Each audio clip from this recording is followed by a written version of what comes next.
Bismillahirrahmanirrahim. Assalamualaikum warahmatullahi wabarakatuh. Baiklah, kami dari kelompok 4 yang beranggotakan saya sendiri, Irza Wirita dengan NIM 2012-10230, Gita Sylvia Roza dengan NIM 2012-10220, dan Jihan Nitami dengan NIM 2012-10231. Pada kesempatan ini, kami akan membahas materi mengenai manajemen personal.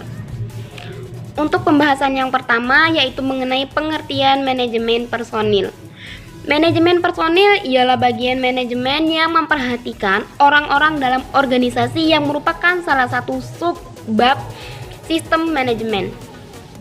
Perhatian terhadap orang-orang ini cukup dengan cara merekrut,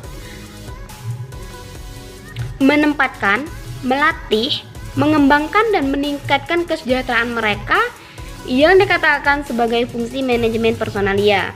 Materi yang selanjutnya yaitu mengenai perencanaan personil. Perencanaan pegawai dapat diartikan sebagai suatu proses penentuan kebutuhan akan tenaga kerja atau pegawai berdasarkan peramalan, pengembangan, pengimplementasian, dan pengontrolan kebutuhan tersebut yang berintegrasi dengan rencana organisasi agar tercipta jumlah pegawai, penempatan pegawai secara tepat, dan pemanfaatan secara ekonomis.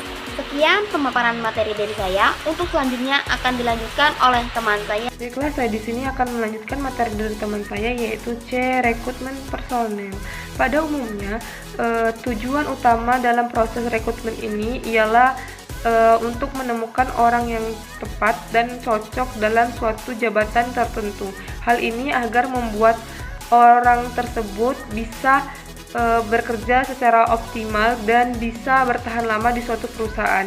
Yang selanjutnya itu ada D. Penempatan dan penugasan. Penempatan dan penugasan berkaitan erat dengan pengangkatan seseorang dalam suatu bidang dan jabatan tertentu. Prinsip dasar pengangkatan dan penempatan yaitu kependidikan harus kesesuaian tugas dengan kemampuan yang dimiliki pegawai tersebut. Adapun faktor-faktor yang diperhatikan dalam penempatan yaitu yang pertama ada kepangkatan, kedua ada usia, ketiga itu ada kependidikan dan pelantikan jabatan, keempat itu ada formasi jabatan, kelima itu ada pengalaman. Sini saya akan melanjutkan presentasi dari saudari kita. 5. Pembinaan. Pembinaan pegawai adalah usaha yang dijalankan memajukan dan meningkatkan mutu kerja personalia yang berada dalam lingkungan sekolah, baik tenaga edukatif maupun administratif. 1. Sistem karir. Sistem karir adalah sistem kepegawaian di mana untuk pengangkatan pertama didasarkan pada kecakapan yang bersangkutan. 2.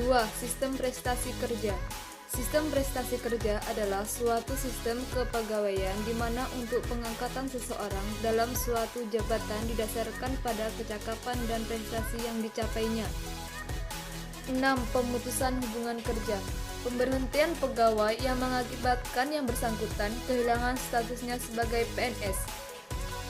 Pemberhentian yang bersangkutan tidak bekerja lagi tetapi berstatus sebagai PNS dan lain-lain. Jenis-jenisnya adalah 1. Pemberhentian karena mencapai batas pensiun. 2. Pemberhentian atas permintaan sendiri. 3. Pemberhentian karena melakukan pelanggaran. 4. Pemberhentian karena tidak cakap jasmani dan rohani. 5. Pemberhentian karena peninggalan tugas. Dan 6. Pemberhentian karena meninggal dunia.